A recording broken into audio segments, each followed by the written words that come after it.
네, 안녕하세요. 저희 수능 응원 영상 이제 논술편을 시작하게 되었습니다. 민철님부터 이쪽 카메라 보고 자기소개 드릴게요. 안녕하세요. 저는 2학번 미디어 커뮤니케이션학과 김민철입니다. 안녕하세요. 저는 도거동문학과 2학번 곽주은이라고 합니다. 안녕하십니까. 글로벌 경영학과 3학번 이재서입니다. 안녕하세요. 문헌정보학과 21학번 김지은입니다. 안녕하세요. 저는 사회과학 계열 23학번 송준하입니다. 논술을 왜 선택하게 되셨는지 제가 주은님부터 들어볼까요? 논술을 보면은 다른 과목으로 최저를 맞추고 논술을 잘 써서 학교에 들어갈 수 있지 않을까라는 생각을 하면서 논술을 선택했던 것 같습니다. 저는 사실 제가 논술을 처음에는 아예 생각이 없었습니다. 한 장이 남아서 그래 아니다 그냥 재서야 꼭 써봐라 그래 끝까지 그렇게 밀어붙이시더라고요. 그래가지고 알겠습니다 하고 딱 그렇게 논술을 처음 선택하게 되었습니다. 저는 이제 고등학교 2학년에서 3학년으로 넘어갈 때 이제 논술 전형이 있다는 걸 그때 처음 알게 됐는데 또 제가 글 쓰는 거에 좀 평소에 자신이 있어서 상 같은 걸 휩쓰는 분이셨나요? 조금 뭐 대표적인 상 같은 거 좀 말씀해 주세요. 교내 대회긴 한데 100일장 같은 거. 대상 1등. 저는 좀 일찍 시작을 했네요. 고2 때 시작을 했어요. 그래서 좀 글 쓴다 싶어서 준비를 시작했습니다. 이제 수시 원서를 접수할 때 보니까 이제 5개를 접수하고 한 장이 남은 거예요. 그래서 한 장을 어떻게 할까 고민을 하다가 선생님께서 논술을 한번 써보는 게 어떠냐고 하셔서 그래서 지원하게 됐는데 따로 공부나 학원에 다니신 거예요? 네, 따로 공부나 학원은 안 다니고. 그럼 주은님은 혹시 뭐 학원이나 이런 거 다니셨어요? 저는 고등학교 3학년 올라가는 1월부터 학원을 다니면서 준비를 했고요. 수능 보기 직전까지도 계속 학원을 꾸준히 다녔던 것 같아요. 안 쉬고. 주 1회씩 계속 다녔어요. 고2 여름방학부터 고3 끝날 때까지 계속 다녔고 그래도 일주일에 한 번 꼭 4시간 정도는 논술에 투자하는 시간을 꼭 만들어뒀었고 학원에서 배웠던 내용을 그날 복습하고 다시 자가 첨삭하고 제필하고 이런 시간을 딱 4시간씩 가졌던 것 같습니다. 논술을 쓰면서도 본인만의 팁 같은 게 되게 세세하게 있을 것 같아요. 그래서 혹시 그런 걸 좀 자세하게 공유해 주시면 좋을 것 같은데. 팁이요? 논술 쓸 때 팁. 일단은 제시문을 읽고 빠르게 그 논지를 파악하는 능력이 되게 중요한 것 같아요. 무조건 개요를 쓰거든요. 바로 원고지로 들어가지 않고 개요를 쓰는데 개요를 써야 이제 나중에 검토를 할 때도 그걸 보고 검토를 할 수 있고 뭔가 뼈대를 탄탄하게 잡는 느낌이라서. 저희 학교 논술 같은 경우에는 분량 제한이 없다고는 하잖아요. 하지만 그래도 좀 많이 쓰면 그래도 좋지 않을까라는 생각을 하고 저는 항상 다 채우려고 노력했거든요. 논술 쓸 때.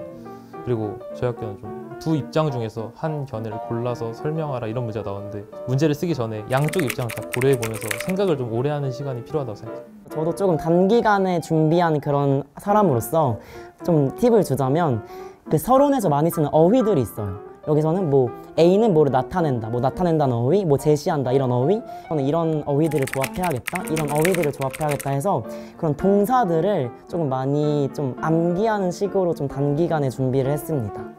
저는 일단 사탐 과목들에 대한 베이스가 있으면 논술을 보기가 좀 쉽다고 생각을 하는데 왜냐면은 논술에 이제 인문학 쪽 논술에 나오는 문제들이 대부분 다 철학이나 경제나 정치, 법 이쪽 지문들이 굉장히 많이 나와서 그런 쪽에 대한 베이스를 가지고 있으면은 뭔가 그 문단의 핵심을 파악하기가 조금 쉬워진다고 생각해요. 예를 들어서 경제 쪽에서는 자주 나오는 공유지의 비극이라든지 아니면은 생윤이나 윤서 쪽에서 다뤄지는 좀 대립되는 입장에서 나오는 철학자 2명 이런 식으로 지문 구성이 많이 되고 있어서 그런 부분에 대해서 아는 게 있으시면 조금 도움이 되지 않을까 싶기는 해요. 좀 이제 최저를 어떻게 하면 좀 맞출 수 있다 좀 이런 얘기도 좀 해주시면 좋을 것 같아요.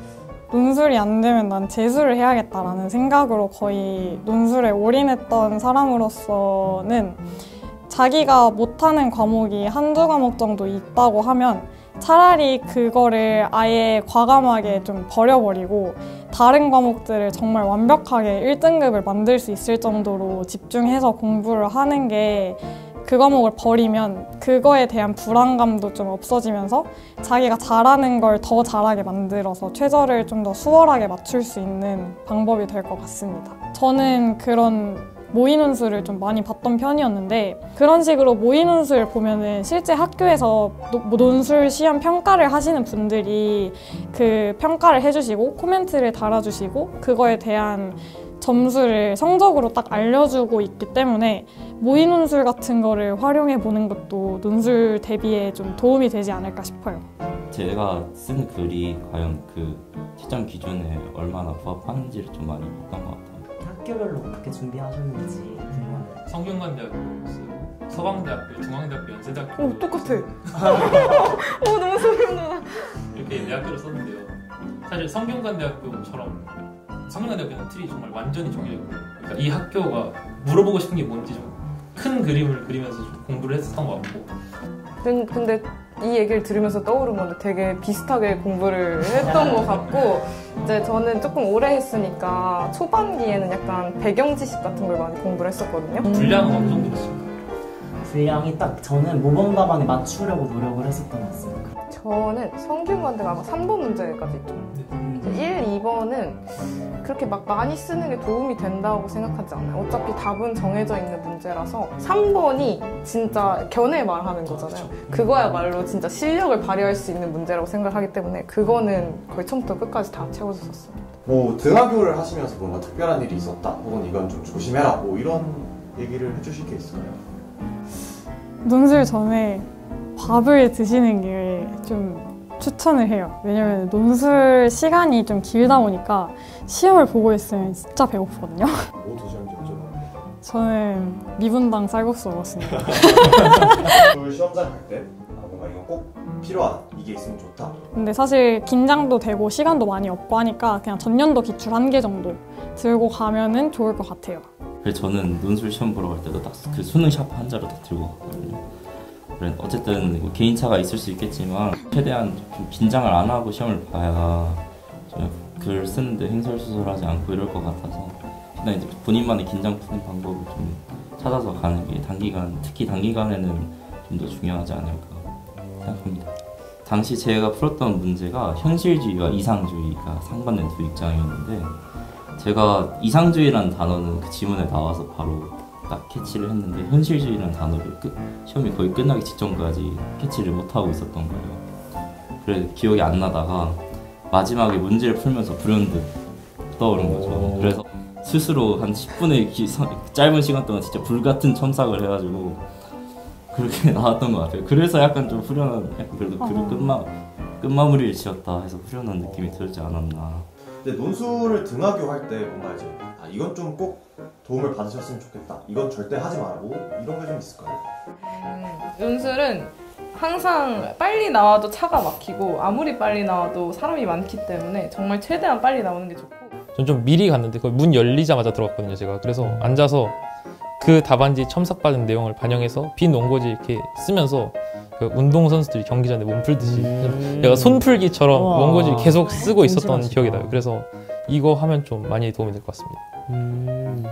제 기억에 뭔가 간식들 이런 걸 챙겨가도 됐었던 것 같아서 물이랑 이제 간단하게 초콜릿 이런 거 이제 머리 쓰면 당 떨어지니까 그런 거 챙겨가면 좋을 것 같습니다. 맞아요. 저도 지은님 말처럼 그렇게 좀 당 떨어질 때 챙기는 그런 간식들이랑 그리고 그 시작 전에 저도 똑같이 약간 글을 좀 써봐야 되니까 노트에다가 좀 손을 푸는 그런 용도로 그냥 막 글을 써보는 그런 것만 해봤습니다. 이제 논술을 어떻게 준비하면 된다, 논술을 좀 택했을 때 좀 너무 어렵진 않다, 할 수 있다, 이런 좀 한마디씩 좀 해주시면 좋을 것 같은데. 이제 논술이 아무래도 경쟁률이 엄청 높다 보니까 논술에만 너무 의존하는 것보다는 또 너무 경쟁률이 높다고 포기하지도 마시고 그냥 지금 하는 대로 열심히 하시면 될 것 같습니다.